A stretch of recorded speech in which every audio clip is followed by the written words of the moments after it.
Let me tell you, people have asked me so many times, I'm 90 years old, and most of the questions they ask me is, how did you make it from here to there, from there to here? How did you know your prophecy, and how did you know you're fulfilling them? And then how did you progress from one level to the next, to where you are today?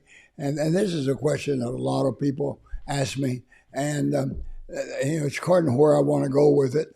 I could tell you about all the trials and tests I went through to prove to God that I would be and do what He wanted me to. I could talk about the experiences I've had with sovereign presence of God and glory of God, and results I've had in prophesying to 75,000 people, and on and on and on. But I know each one of you out there probably, not too many of you older than I am probably, that I'm talking to, and you'll wonder, well, when do I quit thinking about my future? I said, well, I don't know. I'm never going to quit talking about my future, because my future is eternal. And people say, well, what are you going to do when you get to heaven? I said, ask me, when are you going to retire? I said, retire from what? What I'm doing now, I'll do throughout eternity. Teaching, training, equipping, anointing. Everybody's not automatically perfect because they died. There's not a scripture anywhere that says, when you die, every weakness becomes a strength and every lack of knowledge becomes wisdom. No, you still have to go through some learning processes and maturing processes. So I will co-labor mainly with Michael and General Michael, and figure out how we're going to keep all these saints in line for the next 1,000, million, billion years eternally. And there'll be a lot of young people growing up in heaven, because there's so many babies go to heaven, and so many young ones that they'll be teaching and training. There'll be classrooms and schools and stuff like that up there. And I know you think you just suddenly get to heaven, you know everything and have everything and or everything. No, you're still a human being. You're still able to grow and mature more. You're able to go from glory to glory, and your top glory when you're with Jesus. But I want you to have confidence in your future. And if I had anything to really encourage you in, is you need to really keep believing you're going to be everything God called you to be, and you're going to do everything that God's told you you're going to do. And if you don't feel like God's told you anything, or you don't know anything, then you need to get around the prophets, and you need to hear God's voice and many things. So many things I could go into, and as we go with these discussions, we'll cover different points and get right to the point. And in my book, Prophets and Personal Prophecy, I give 6 things that you have to do to be successful in your calling. And it's guidelines for receiving, understanding, and fulfilling your personal word to you, God's calling purpose for you. So I thought it'd be good if you just, I'll let Will talk a little bit about, he's a young man in his 30s, and he's preached a little bit and prophesied and ministered. He can take off and have a full-time evangelistic meeting, but I'll let him tell you. I will say that he said he wanted my double portion. I said, well, you know what you got to do? You got to see me go. So you got to stick with me till I take off. Then you can do it. Why don't you talk to these people out here, Wilt, a little bit, and as a young person in the 30s, aren't you still yet? Yes, sir. I'm still in 30. In okay. The 30s. Well, I think, Bishop, the beautiful thing, and hello, everyone. The beautiful thing, as Bishop was saying in these legacy talks, one of the things that we wanted to talk about more so, Bishop, is how as an individual we fulfill prophetic ministry. Like before we came on air, I was like, Bishop, we have a whole list of topics, obviously, but what's one that we want to touch on today as we're recording this for you guys? And he said, I mentioned to him about fulfilling prophecy. Like, what are the steps? Because we receive prophetic ministry, Bishop. Like, someone prophesies, we get excited. What do we do after? Could you kind of talk about that and kind of give us steps? Because we don't have long, but give someone steps today of what they need when they receive a prophetic ministry. It's not just about crying. It's not just about feeling the love of God or Jesus being revealed, but we have an active decision. We have a choice to make after we receive prophetic ministry. Could you talk about that a bit, please? Yeah. When I talk about fulfilling prophecy, in my early days of 20s and 30s, I was just ambitious to be and do and fulfill everything. And when I came out of college, uh, the president had a vision for the world and us taking the world, and I came out feeling like step over. I wanted to be Oral Roberts, Reddy Graham, and two or three others all rolled up in Bill Hamon. And then I came out and God put me in a little church and kept me there for 6 years till he killed that old pride and joy and wanting to be somebody great and do something great, until I was willing to stay there and pastor those 45, 50 people if that's all God had for me. But I had to die to the vision before he could fulfill the vision.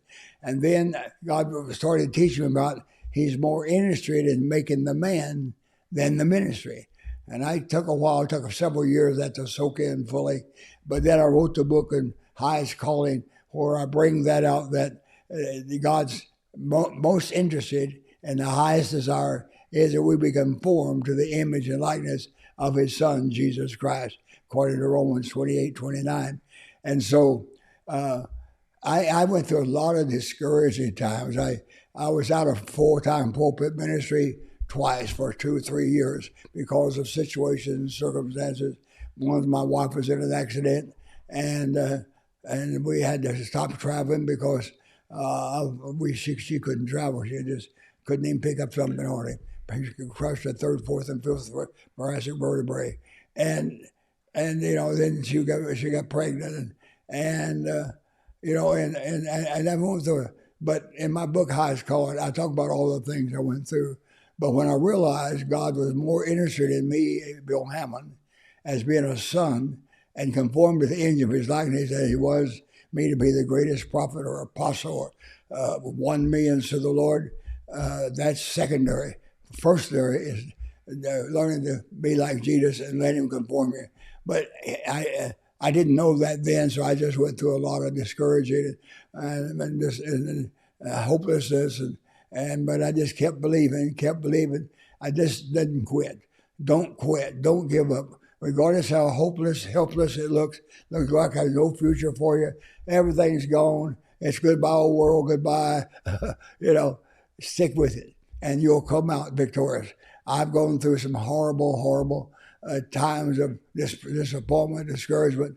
Yeah, I don't have time to explain all of them to you now, but they were heartbreaking, mind-blowing, world-shaking, very discouraging, and we'll talk about it more later. But I want you to know that first thing, if you get a revelation that God's out to make you more the man than he is the ministry. Second, that you keep faith. You don't stop. Don't quit. Don't give up. I still kept going when it looked like it was hopeless and helpless.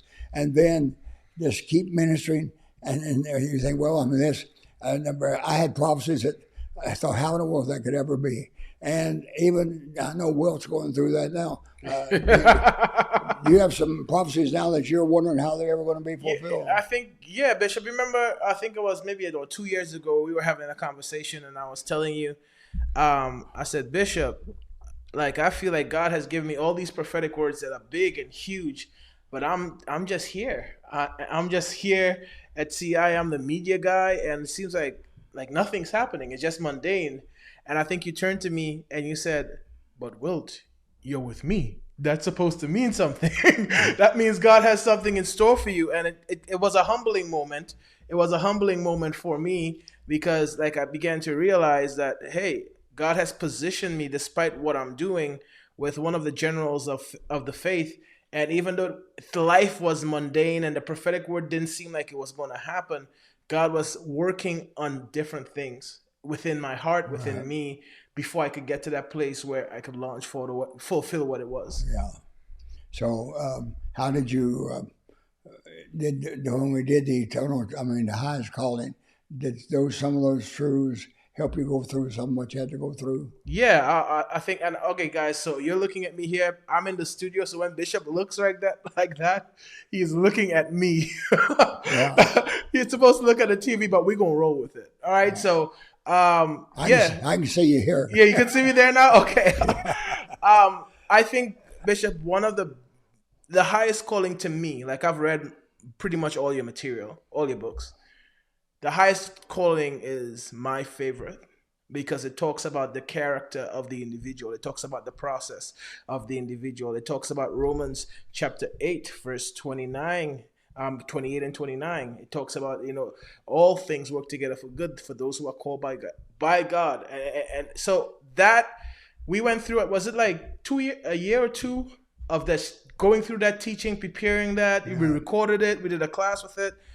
And I went through recently a very dark season of my life, and I didn't think I would have made it through without having those principles that you talked about. So even with all the prophetic ministry, all the things that I receive, all the things that God promised, when those kind of life-changing moments hit, if you don't have the principles to help you go through, then I think you're going to make bad decisions. But because of the teaching that Bishop did, and because of the studying and the relationship that I have with God, I was able to navigate through that, and I'm still processing through that. Yeah, I had to tell Wilt, we don't have about out of time, but one time he said, "Well, I'm not doing this. I'm not doing this. I should be out prophesying, teaching, preaching." I said, "Do you realize if you're going to have Elisha double portion? Remember, he was 12 years apprentice to Elijah. Didn't preach one message, healed one sick one, cast out one devil. He just was faithful, and even when he was told to stay here, well, he wouldn't have. No, you don't quit, don't keep going. So you're going to make it, Wilt. I'm going to make it. We're going to make it." And I think that's the beauty of it. So, guys, we're going to wrap up this session. But I think those three things, Bishop, you want to reiterate your top three things again when it comes to fulfilling a prophetic word. Could you give it to them again as we kind of close off this session? Well, number one, you got to realize God's number one highest priority is not you become a great minister and my pride and my goals being fulfilled. His first goal and the highest calling, he wants you to be like his son, Jesus Christ. And you have to go through a lot of heartbreaking, mind-blowing, world-shaking situations for that to come. And then you have to just stick with it. Stay with it. Even you don't, according to what I taught you in highest calling, you don't have success days and failure days. You don't have fulfilling days and non-fulfilling days. Every day is a day of the Lord, whether it's persecution you're going through, whether it's transformation, whatever it is. But then stick with it. Stick with it. Say, don't quit, don't quit, don't quit. And even when it's hopeless, helpless, there's no way you're going to ever amount to a hill of beans, as we used to say in Oklahoma. Just stick with it, and then keep confessing and believing you're going to be and you're going to do all that God's called you to.